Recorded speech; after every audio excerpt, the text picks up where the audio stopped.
बोलिए श्री गणेश जी महाराज की जय। दशा माता की जय। प्रिय श्रोताओं, आज दशा माता की कहानी का चौथा दिन है। सबसे पहले सुनेंगे गणेश जी की कहानी, उसके बाद सुनेंगे दशा माता के चौथे दिन की कथा। बोलिए विघ्नहर्ता भगवान गणेश की जय। एक समय की बात है, विष्णु भगवान का विवाह लक्ष्मी जी के साथ निश्चित हो गया। विवाह की तैयारियां होने लगी। सभी देवताओं को निमंत्रण भेजे गए, परंतु गणेश जी को निमंत्रण नहीं दिया गया। कारण जो भी रहा हो, अब भगवान विष्णु की बारात जाने का समय आ गया। सभी देवता अपनी पत्नियों के साथ विवाह समारोह में आए। उन सब ने देखा कि गणेश जी कहीं दिखाई नहीं दे रहे हैं। तब वे आपस में चर्चा करने लगे कि क्या गणेश जी को न्योता नहीं दिया गया है या स्वयं ही गणेश जी नहीं आए। सभी को इस बात पर आश्चर्य होने लगा। तभी सबने विचार किया कि विष्णु भगवान से ही इसका कारण पूछा जाए।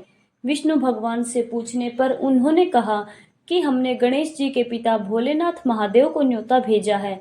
यदि गणेश जी अपने पिता के साथ आना चाहते हो तो आ जाते, अलग से न्योता देने की कोई आवश्यकता भी नहीं थी।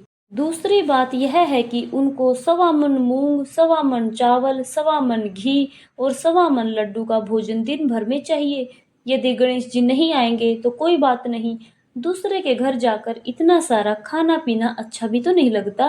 इतनी वार्ता कर ही रहे थे कि किसी एक ने सुझाव दिया, यदि गणेश जी आ भी जाएं तो उनको द्वारपाल बनाकर बैठा देंगे कि आप घर की देखभाल कर लेना। आप तो चूहे पर बैठकर धीरे धीरे चलेंगे तो बारात से बहुत पीछे रह जाएंगे। यह सुझाव भी सबको पसंद आ गया, तो विष्णु भगवान ने भी अपनी सहमति दे दी। होना क्या था, इतने में गणेश जी वहां पहुंचे और उन्हें समझा बुझाकर घर की रखवाली करने बिठा दिया। बारात चल दी। तब नारद जी ने देखा कि गणेश जी तो दरवाजे पर ही बैठे हुए हैं, तो वे गणेश जी के पास गए और रुकने का कारण पूछा। गणेश जी कहने लगे कि विष्णु भगवान ने मेरा बहुत अपमान किया है। नारद जी ने कहा कि आप अपनी मूषक सेना को आगे भेज दें, तो वह रास्ता खोद देगी, जिससे उनके वाहन धरती में धंस जाएंगे। तब आपको सम्मान पूर्वक बुलाना ही पड़ेगा। अब तो गणेश जी ने अपनी मूषक सेना जल्दी से आगे भेज दी और सेना ने जमीन पोली कर दी। जब बारात वहां से निकली तो रथों के पहिए धरती में धंस गए। लाख कोशिश करें परंतु पहिए नहीं निकले। सभी ने अपने अपने उपाय किए, परंतु पहिए तो नहीं निकले, बल्कि जगह जगह से टूट और गए। किसी के समझ में नहीं आ रहा था कि अब क्या किया जाए। अब तो नारद जी ने कहा, आप लोगों ने गणेश जी का अपमान करके अच्छा नहीं किया। यदि उन्हें मनाकर लाया जाए तो आपका कार्य सिद्ध हो सकता है और यह संकट भी टल सकता है। शंकर भगवान ने अपने दूत नंदी को भेजा और वे गणेश जी को लेकर आए। गणेश जी का आदर सम्मान के साथ पूजन किया। तब कहीं रथ के पहिए निकले। अब रथ के पहिए निकल गए, परंतु वे टूट फूट गए तो उन्हें सुधारे कौन। पास के खेत में खाती काम कर रहा था, उसे बुलाया गया। खाती अपना कार्य करने के पहले श्री गणेशाय नमः कहकर गणेश जी की वंदना मन ही मन करने लगा। देखते ही देखते खाती ने सभी पहियों को ठीक कर दिया। तब खाती कहने लगा, हे देवताओं, आपने सर्वप्रथम गणेश जी को नहीं मनाया होगा और ना ही उनका पूजन किया होगा, इसलिए तो आपके साथ यह संकट आया है। हम तो मूर्ख अज्ञानी हैं, फिर भी पहले गणेश जी को पूजते हैं, उनका ध्यान करते हैं। आप लोग तो देवता गण हैं, फिर भी आप गणेश जी को कैसे भूल गए। अब आप लोग भगवान श्री गणेश जी की जय बोलकर जाएं, तो आपके सब काम बन जाएंगे और कोई संकट भी नहीं आएगा। अब सभी को अपनी अपनी गलती का पश्चाताप हुआ और सबने भगवान गणेश की जय जयकार करते हुए और बारात वहां से चल दी और विष्णु भगवान का विवाह लक्ष्मी जी के साथ संपन्न हुआ। सभी सकुशल घर लौट आए। हे गणेश जी महाराज, आपने जैसे विष्णु भगवान के कार्य को सिद्ध किया, वैसे सभी के कार्य को सिद्ध करना। बोलो गणपति भगवान की जय। प्रिय श्रोताओं, अब सुनते हैं दशा माता की 5वीं कहानी। एक राजा के 2 रानियां थी। राजा की पहली रानी को लक्ष्मी कहा जाता था तथा दूसरी रानी को रानी होने पर भी कुलक्ष्मी कहा जाता था। एक दिन लक्ष्मी रानी क्रोध में होकर लकड़ी का पटाले मलिन कपड़े पहनकर कोप भवन में जा लेटी। राजा ने लक्ष्मी से पूछा, तुम कोप भवन में क्यों पड़ी हो, तुम क्या चाहती हो। रानी बोली, कुलक्ष्मी को देश निकाला दिया जाए। कुललक्ष्मी रानी थी, इसलिए उसे निकाला देने से राजा की बदनामी होने का डर था। इसलिए रानी को पीहर छोड़कर आने की बात सोची गई। राजा ने पटरानी को एक रथ में सवार कराया और स्वयं घोड़े पर चढ़कर रथ के साथ चलने लगा।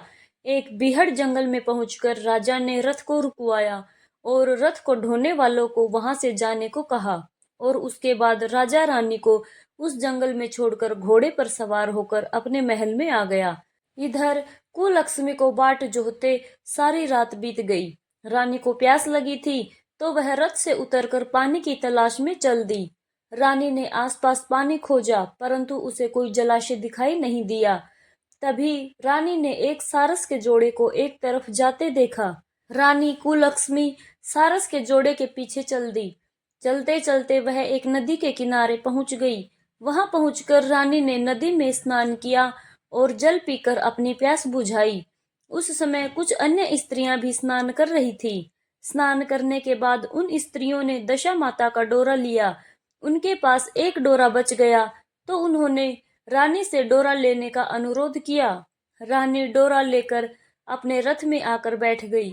तब दशा माता रानी की परीक्षा लेने के लिए एक बुढ़िया का वेश धारण कर उसके रथ के पास आई।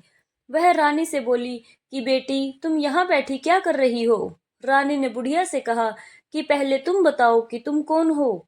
बुढ़िया ने उत्तर दिया कि मैं तुम्हारी मौसी हूँ। तब रानी उसके गले लगकर रोने लगी और अपनी विपदा भरी सारी कहानी उस बुढ़िया को बता दी। अंत में रानी ने बुढ़िया से कहा कि अब मुझे केवल तुम्हारा ही सहारा है, मेरी रक्षा करो। दशा माता की कृपा से उसी जगह उस समय माया का शहर बस गया। रानी के भाई भाभी आदि सारा मायका वहां प्रकट हो गया। तब रानी ने अपने पीहर वालों के साथ मिलकर 9 दिन वहां दशा माता की कथा कहानियां सुनी। 10वें दिन डोरी की पूजा होनी थी। उस दिन सवेरे उठकर दशा माता ने रानी से कहा कि नदी में स्नान करके आओ, वहां तुमको स्वर्ण कलश मिलेगा, तुम उसे ले लेना और जो डोली तुम्हें लेने आए उसमें बैठ जाना। किसी से यह मत पूछना कि यह डोली किसकी है। रानी ने नदी में स्नान किया। वह स्नान करके बाहर निकल आई तो उसे 2 स्वर्ण के कलश नदी के किनारे रखे मिले। उन्हीं के पास रेशमी वस्त्र रखे थे। उन वस्त्रों को रानी ने पहन लिया। वह चलने को तैयार हुई तो उसे डोली आती दिखाई दी। वह डोली में बैठ गई और अपने घर पहुंच गई। घर पहुंचकर उसने दशा माता के बसाए माया के परिवार की सब महिलाओं सहित दशा माता के डोरे की पूजा की। सुहागिनों को भोजन करवाया। इसके बाद उसने पारण किया। अब रानी अपने पीहर में आनंद पूर्वक सबके साथ मिलकर रहने लगी। इधर राजा को रानी कुललक्ष्मी का ध्यान आया। राजा ने विचार किया कि जिस दिन से मैं रानी को जंगल में छोड़कर आया हूँ तब से उनका कोई समाचार ही नहीं मिला। चलकर देखना चाहिए कि रानी कुललक्ष्मी का क्या हाल है। मंत्रियों ने राजा को समझाया कि अब रानी से मिलना आपके लिए ठीक नहीं होगा, परंतु राजा ने मंत्रियों की बात पर कोई ध्यान नहीं दिया। वह घोड़े पर सवार होकर उसी स्थान पर पहुंचा जहां पर रानी को छोड़ आया था। राजा को यह देखकर बड़ा आश्चर्य हुआ कि यहाँ तो सघन वन था, परंतु अब यहाँ रमणीक बस्ती बसी हुई है। राजा ने लोगों से पूछा कि यह कौन सी नगरी है। लोगों ने उसे बताया कि यह कुललक्ष्मी का नगर है। अब तो राजा के आश्चर्य का ठिकाना ही ना रहा। वह बार बार सोच रहा था कि क्या यह नगर मेरी पटरानी कुललक्ष्मी द्वारा बसाया गया नगर है। तब राजा ने कुललक्ष्मी के महल के पास जाकर सूचना भिजवाई कि उनसे अमुक देश के राजा मिलना चाहते हैं। रानी ने राजा को पहचान कर मिलने से मना कर दिया, परंतु मौसी ने उसे समझाया कि हिंदुओं में तो पति को परमेश्वर माना जाता है, तुम्हें यही उचित है कि तुम यथाशक्ति उनका आदर सत्कार करो। मौसी के कहने पर रानी कुललक्ष्मी ने राजा को महल में बुलवाया। दोपहर को राजा को भोजन पर बुलाया गया। राजा के साथ नाई भी था। रानी राजा और नाई को भोजन कराने लगी। पहली बार रानी ने नाई के पत्तल पर भोजन परोसा तो नाई ने रानी के पैर पर एक छींटा लगाया। रानी इस भेद को नहीं समझ सकी कि नाई ने उसके पैर पर रायते का छींटा क्यों मारा। रानी दूसरी बार पोशाक बदलकर फिर आई। राजा मन में सोचने लगा कि यहाँ तो बहुत सी रानियां हैं, सबकी शक्ल एक जैसी है, मैं अपनी रानी को कैसे पहचानूंगा। देरिया आकर राजा ने नाई से कहा, यहाँ तो कई रानियां हैं, मैं अपनी रानी को कैसे पहचानूं? नाई बड़ा चतुर था। वह बोला, रानी तो एक ही है, परंतु वह पोशाक बदल बदल कर हमारे सामने आ रही है। राजा ने नाई से पूछा, तुझे कैसे पता चला कि रानी एक ही है? नाई बोला कि मैंने उनके पैर पर रायते का छींटा मारा था। वह 3 बार कपड़े बदलकर हमारे सामने आई, परंतु वह छींटा उनके पैर पर तीनों बार लगा हुआ था। अगले दिन रानी ने राजा को अपने महल में बुलाया और राजा को अपने बिस्तर पर बिठाकर खाने के लिए पान का बीड़ा दिया। पान खाकर राजा पलंग पर लेट गया और रानी उसके पैर दबाने लगी। राजा ने रानी से अपने किए के लिए क्षमा मांगी और रानी को अपनी राजधानी में चलने को कहा। रानी ने कहा, आप मुझे किस मुंह से चलने को कह रहे हो?